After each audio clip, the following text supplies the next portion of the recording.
बहुत ही कम police officers हैं जो रिटायरमेंट के बाद में अपना जीवन पुलिस को समर्पित करते हैं। पुलिस को इसलिए क्रिटिसाइज किया जाता है कि पुलिस का कन्विक्शन रेट बहुत कम है, पुलिस न्याय नहीं दिलवा पाती। नए कानून अपने आप में एक चैलेंज है क्योंकि उसको नए सिरे से पढ़ना होगा। मैं जब यूएन में गया तो मैंने देखा कि महिलाएं इतने फराटेदार ट्रक चलाती हैं, इतने जबरदस्त वेपनरी की उनको ट्रेनिंग होती है कि देश तरक्की करेगा, लोगों को न्याय व्यवस्था में एक बहुत अच्छा विश्वास जगेगा। बड़े दुर्भाग्य की बात है कि कानून का जहां उपयोग है वहां दुरुपयोग भी साथ साथ जुड़ा हुआ है। How to write FIR under new laws, ये 50 साल में पहला एक दिल्ली पुलिस के अंदर एक प्रयास है कि पुलिस के बारे में किताब लिखी गई। सरकार ने एक बहुत महत्वपूर्ण निर्णय लिया गया है, हालांकि निर्णय 50 साल 70 साल पहले लिए जाना चाहिए था। देर आए दुरुस्त आए, सरकार ने कदम उठाया, कोई कानून का मिसयूज ना कर सके। दहेज के आपने देखा किस तरह से मिसयूज किया गया कानून के द्वारा, लोगों ने झूठे मुकदमे दर्ज करा दिए ससुराल वालों के खिलाफ। सुप्रीम कोर्ट को इंटरवीन करना पड़ा, उनको कहना पड़ा कि आप जो है रैम्पेंट अरेस्ट नहीं करेंगे दहेज के केस में, जहां जरूरी हो वहीं केवल अरेस्ट किया जाए। शख्सियत बनना कोई आम बात नहीं होती है, क्योंकि इसके पीछे कितनी कठिनाइयों का सामना करना पड़ता है ये तो वही इंसान जानता है जो उसको फेस करता है। आज मेरे पॉडकास्ट में मेरे साथ retired ACP from Delhi police Ved Bhushan ji. आज मैं उनके बारे में जानूंगी कि उन्होंने अपनी इस शख्सियत को बनाने में कितनी कठिनाइयों का सामना किया। कैसे हैं सर आप? बिल्कुल ठीक है आकांक्षा। देखिए ये जो सफर है जी। और खास तौर से पुलिस का सफर जी। और एक उस पूरी नौकरी को करने के बाद में, नौकरी के बाद में भी आप अपने कितने डेडिकेटेड हैं अपने प्रोफेशन में, देश के लिए, समाज के लिए, ये आप में एक बहुत बड़ा चैलेंज होता है। क्योंकि नौकरी प्राप्त करना, नौकरी को चलाना और फिर कामयाब रूप से चलाना, ये सब अलग अलग चीजें हैं। इसके लिए बहुत बड़े संघर्ष और तैयारी की जरूरत होती है, माइंडसेट की जरूरत होती है। मैं बिल्कुल एक ग्रामीण पृष्ठभूमि उत्तर प्रदेश से आया हुआ और मेरी इच्छा थी कि मैं पुलिस में सेवा करूं, तो ये अपने आप में एक चैलेंज था कि मैं कैसे उस नौकरी को प्राप्त करूं। पहले मैंने उत्तर प्रदेश का एग्जाम दिया, वहां पर मेरा 8वां स्थान था, 2000 वैकेंसी थी। उसके बाद मेरे जो पिता थे उनकी इच्छा थी कि यूपी बहुत बड़ा स्टेट है, आप दिल्ली में करेंगे तो ज्यादा अच्छा रहेगा। क्योंकि मेरे ग्राम से भी नजदीक था तो दिल्ली पुलिस की परीक्षा की, उसमें मैं प्रथम स्थान मैंने प्राप्त किया। उसके बाद मेरी एक पुलिस की यात्रा शुरू हुई और बड़े उतार चढ़ाव और ऐसे संघर्ष में रही। कई बार लगता था कि शायद जेल जाना पड़ जाएगा किसी काम से, अदालत के आदेश से कोई अवमानना हो जाए, कोई कोर्ट इन्वेस्टिगेशन में कोई लैप्स हो जाए, तो हर टाइम चैलेंज रहे। मैं यूनाइटेड नेशंस में, साइप्रस एक कंट्री है, वहां पर मेरी पोस्टिंग रही। वो अपने आप में एक बहुत बड़ा ऑनर था, एक सम्मान था कि पहली बार इंडिया से वहां पर यूएन ने सेलेक्ट कर हम लोगों को भेजा था। वो हमारे लिए एक प्राइड की बात है, हमारे देश के लिए एक प्राइड की बात है कि पहली बार भारत का एक कॉन्टिनेंट जिसमें 7 पुलिस ऑफिसर डिफरेंट स्टेट से थे, डिफरेंट पोजीशंस थे, वहां पर जाके हम लोग कामयाब रहे। मेरे सामने सर्टिफिकेट रखा हुआ है जो मैंने यूएन से लिया है। तो ये मेरे पुलिस की नौकरी की एक शुरुआत कह सकते हैं। उस दौरान एसएचओज रहे, अपने आप में एक बहुत बड़ा चैलेंज होता है। और सबसे बड़ी जो लास्ट मेरा चैलेंज था, वो जीवन का टेस्ट था, वो थी पार्लियामेंट एसीपी। 3 साल में आज तक के आजादी के इतिहास में इतना लॉन्गेस्ट टेन्योर मेरा रहा है, वो अपने आप में बहुत बड़ा चैलेंज था। वहां पर परमानेंट धरने, प्रदर्शन, वीवीआईपी मूवमेंट, प्राइम मिनिस्टर की मूवमेंट, प्रेसिडेंट की मूवमेंट, दुनिया भर के वीवीआईपी दूसरे कंट्रीज से आते हैं, उनकी मूवमेंट्स को सिक्योरिटी प्रोवाइड करना, झगड़े प्रदर्शन से उनको बचाना। पार्लियामेंट सेशन अपने आप में एक बहुत बड़ा चैलेंज होता था। जंतर मंतर, आपको याद होगा कि पूरे देश में बवाल आता था, आग लग जाती थी। आपने निर्भया केस देखा, आपने बड़े बड़े केस देखे, किस तरह से तूफान आते थे, बड़े बड़े डिमॉन्स्ट्रेशन देखे। जब मैंने एक बार बहुत बड़ा डिमॉन्स्ट्रेशन था जब मोदी जी प्राइम मिनिस्टर लगे थे, तो कांग्रेस अपना बहुत बड़ा प्रदर्शन किया, उसमें सोनिया गांधी जी, राहुल, मनमोहन सिंह थे। तो अपने आप में चैलेंज था कि इन लोगों को कैसे रोका जाए कि पार्लियामेंट में ना घुसे। तो वो मेरी लिए एक अग्नि परीक्षा थी। तमाम दिल्ली पुलिस क्रॉस लिप्ड थी, आंखों में सोच रहे कि अब क्या होगा, कौन इसमें निर्णय करेगा कि इनको कैसे रोका जाए।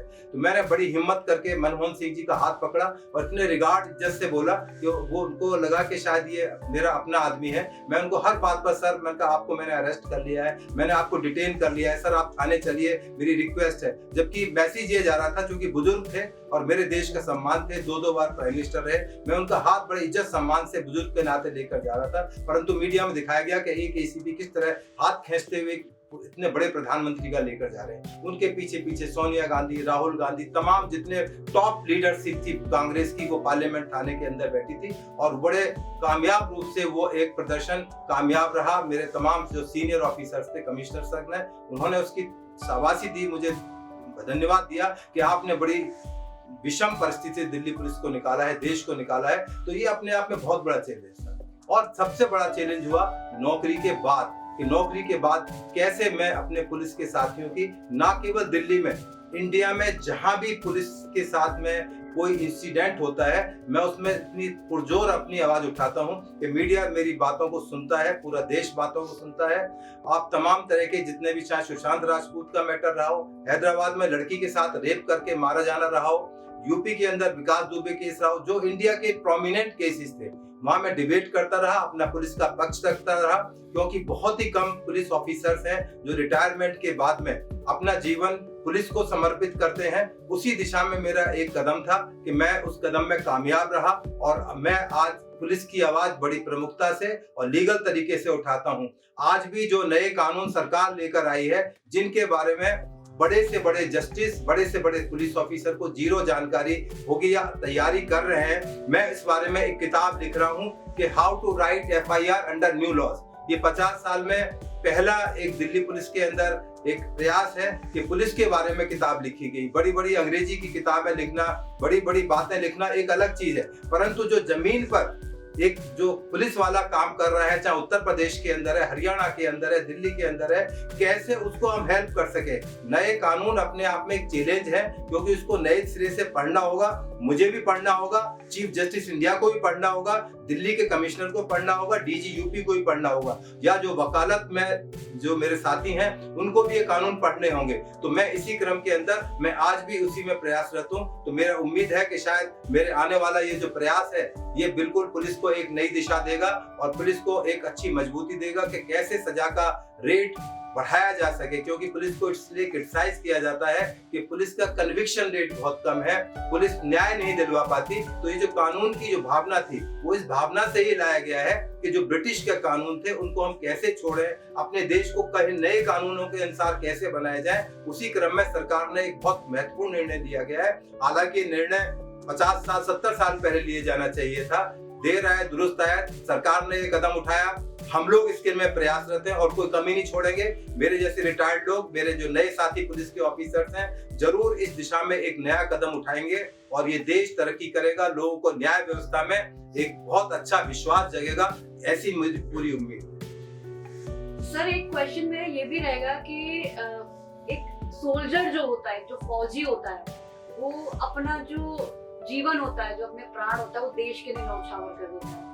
दूसरे जो होते हैं वो पुलिसकर्मी होते हैं, जो देश की सुरक्षा के लिए खड़े होते हैं। तो ये जो आपके अंदर जो जज्बा है, ये बचपन से था या फिर एक स्कूल टाइम होता है जब हम लोग 9th या 8th क्लास में आते हैं, तब ये जज्बा हमारे अंदर जागता है? तो ये जज्बा कब आपका आया? देखिए आकांक्षा, जब मैं और आप स्कूल में गए होंगे तो वहां पर आपने NCC की परेड करी होगी, जय हिंद कहना सीखा होगा, नेताजी सुभाष चंद्र बोस के बारे में पढ़ा होगा। क्योंकि नेताजी सुभाष चंद्र बोस जो है एक फोर्स के लिए एक आइकॉन माने जाते हैं, क्योंकि वो आर्मी के लिए, पुलिस के लिए एक यूनिफॉर्म एक ऑफिसर थे जिन्होंने जय हिंद का नारा दिया। तो वो सबके लिए प्रेरणा स्रोत होते हैं कि कैसे हम पुलिस में रहकर अपने देश की सेवाएं करें, हमारे परिवार का नाम रोशन हो, हमारे गांव का, हमारे देहात का, हमारे सिस्टम का, और अपने आप को कैसे हम बेहतर इस देश की सेवा में लगा सकें। तो इसी प्रयास के अंदर मेरा ये कदम था कि मैं भी पुलिस के अंदर जाऊं और सेवा करूं, क्योंकि मेरी इच्छा थी कि यूनिफॉर्म पहनकर जरूर मैं कुछ कानून की सहायता कर सकता हूं, या श्री राम ने मुझे इसी निमित्त पैदा किया था।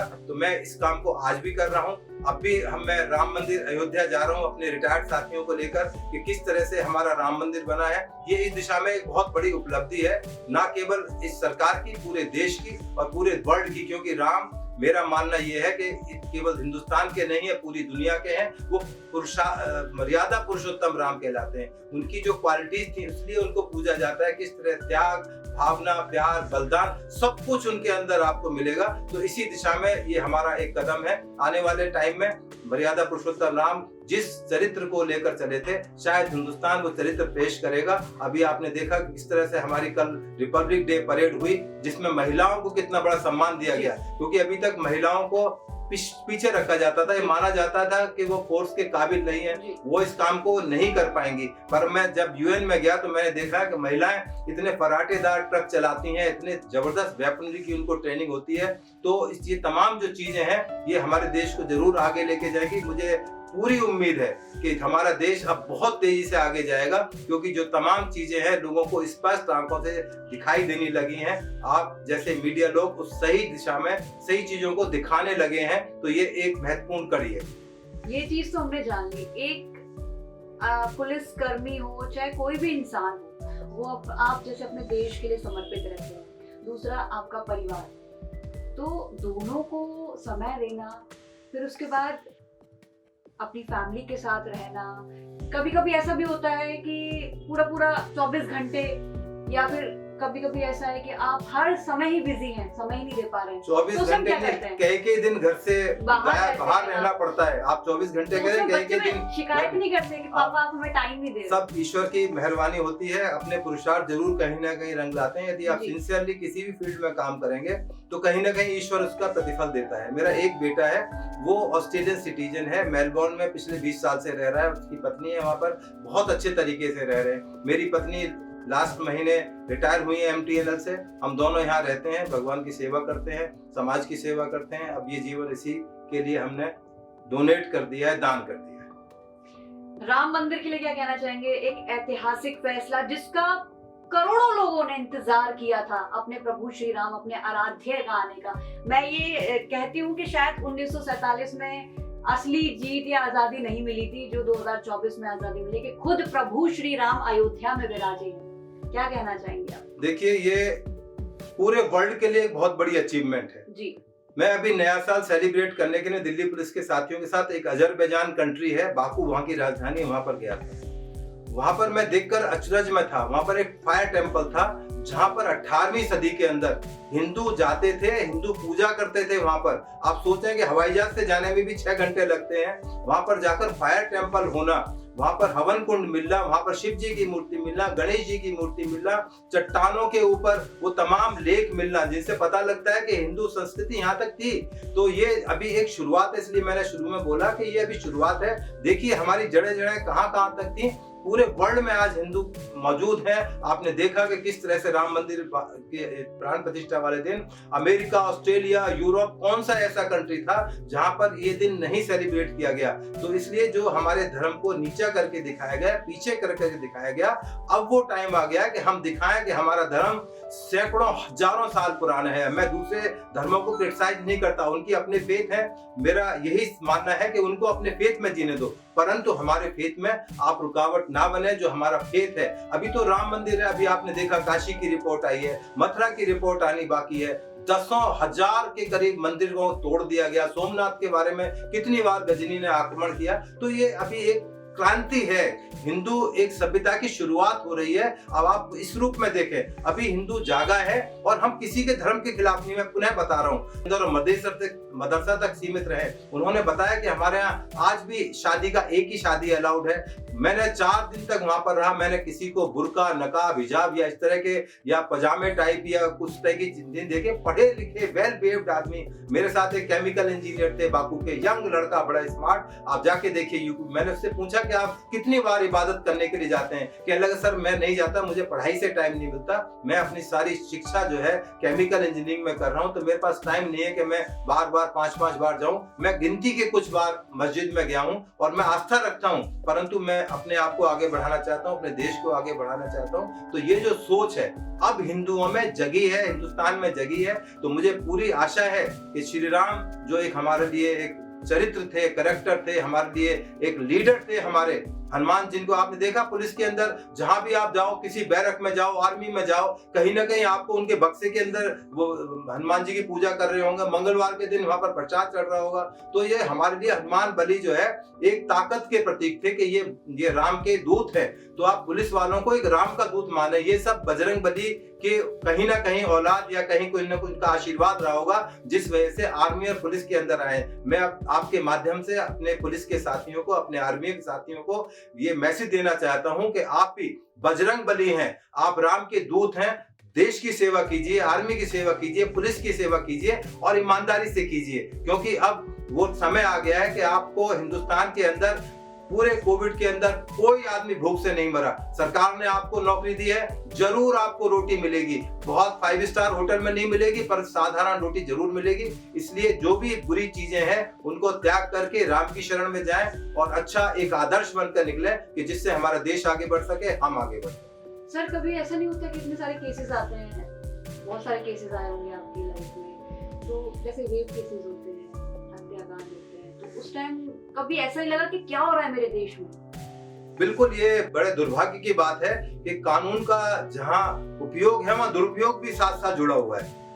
जहां आपने रेप लिया, रेप तो एक ऐसी सेक्शन बन चुकी थी पहले आने वाले टाइम में, इतना ज्यादा रैम्पेंट मिसयूज था। इसलिए सरकारों को आदेश देना पड़ा कि आप इस तरह की चीजों को सोच समझकर गिरफ्तारी करें, क्योंकि एक बार गिरफ्तार होने के बाद उसकी जिंदगी, पूरी जिंदगी के लिए उसके लिए ब्लॉट लग जाएगा, वो कितना भी उसको धोने की कोशिश करे। मैं आपको बताना चाहता हूँ, हनी ट्रैप केस हुआ था जिसमें एक मेंबर ऑफ पार्लियामेंट, मैं नाम नहीं ले सकता क्योंकि अभी वो एक विराजमान है और बहुत सीनियर पार्लियामेंट के मेंबर है, और मोदी जी भी उनके चरण छूते हैं आज भी। उनके घर पर किसी टाइम वो खाना भी खाया करते थे, इस पोजीशन में है। तो उनके साथ में एक लड़की ने, दिल्ली की सुप्रीम कोर्ट की एडवोकेट, उसने एलिगेशन लगाया कि मुझे 7 करोड़ दे दो, नहीं तो मैं तुम्हें फंसा दूंगी, आपने मेरे साथ में इस तरह से किया है। तमाम वीडियो, तमाम टीवी मीडिया पर वो चीजें उपलब्ध हैं। तो जो उम्मीद है कि जो नया कानून आ रहा है उसमें इस तरह की चीजें नहीं होंगी, इस तरह के कैपिंग उसमें की जाएंगी कि कोई कानून का मिसयूज ना कर सके। दहेज के आपने देखा किस तरह से मिसयूज किया गया कानून के द्वारा, लोगों ने झूठे मुकदमे दर्ज करा दिए ससुराल वालों के खिलाफ, जो नहीं भी थे हिंदुस्तान में उनके खिलाफ भी झूठे मुकदमे दर्ज कराए गए। इसीलिए माननीय सुप्रीम कोर्ट को इंटरवीन करना पड़ा, उनको कहना पड़ा कि आप जो है रैम्पेंट अरेस्ट नहीं करेंगे दहेज के केस में, जहां जरूरी हो वहीं केवल अरेस्ट किया जाए, सीनियर सिटीजन को अरेस्ट ना किया जाए। इसी तरह देखा SC ST एक्ट में आपने देखा किस तरह से यूपी के अंदर, मैं नाम नहीं लेना चाहता, एक CM महिला थी, उनके टाइम में इतना जबरदस्त अरेस्ट की मुहिम चला दी गई कि किसी सवर्ण के खिलाफ कोई कंप्लेंट आ गई, तुरंत उसको अरेस्ट करके जेल डाल देना। इसलिए माननीय सुप्रीम कोर्ट को पुनः आदेश जारी करने पड़े कि नहीं, ऐसा ना करें, इस तरह से रैम्पेंट बिना सोचे समझे अरेस्ट ना करें, देखभाल कर करें, पूरी इन्वेस्टिगेशन जांच के बाद अरेस्ट करें। तो ये तमाम चीजें हैं, ये प्रक्रिया से हम जुड़े हुए थे, पुराने ब्रिटिश कानून से हम निकल कर आए, हमारा अपना कानून है, मेरे देश का कानून है। तो आने वाले टाइम में जरूर वक्त लग रहा है, परंतु चीजें सुधर रही हैं, आपको दिखाई भी दे रही हैं। ओपन आंख से भी आप देख सकते हैं, आंख बंद करके भी देख सकते हैं, चीजों में सुधार आ रहा है, बदलाव आ रहा है। उम्मीद है आने वाले टाइम में मेरा देश बहुत आगे जाएगा।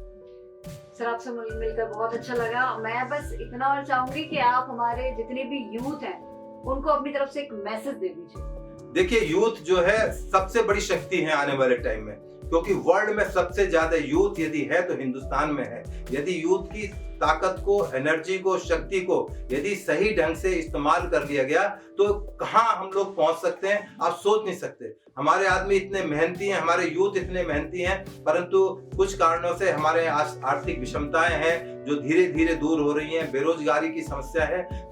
तो धीरे धीरे सरकार चाहिए स्वावलंबन की तरफ जाए, अपना काम स्टार्ट करें, नौकरी पर डिपेंड ना करें, कुछ नई चीज करके दिखाएं। मेरा ये मानना है, आकांक्षा, कि यदि किसी यूथ ने कोई नया काम करके दिखाया तो पूरा देश उसको आंखों पर रखता है। आपने देखा कि योगी राज जिन्होंने मूर्ति बनाई, यंग आदमी है, किस तरह से उनकी क्रिएटिविटी थी। तो इस तरह की क्रिएटिविटी के साथ यदि हमारे यूथ काम करेंगे तो मुझे उम्मीद है कि इस देश का यूथ बहुत आगे जाएगा। तो दर्शकों, ये थे हमारे साथ वेद जी, जिन्होंने हमें वो चीजें दिखाई हैं जो एक असली शख्सियत बनाने के या बनने के आपके काम आएंगे। वेद जी, आपसे मिलकर बहुत ही अच्छा लगा। धन्यवाद, आपको भी बहुत बहुत शुक्रिया।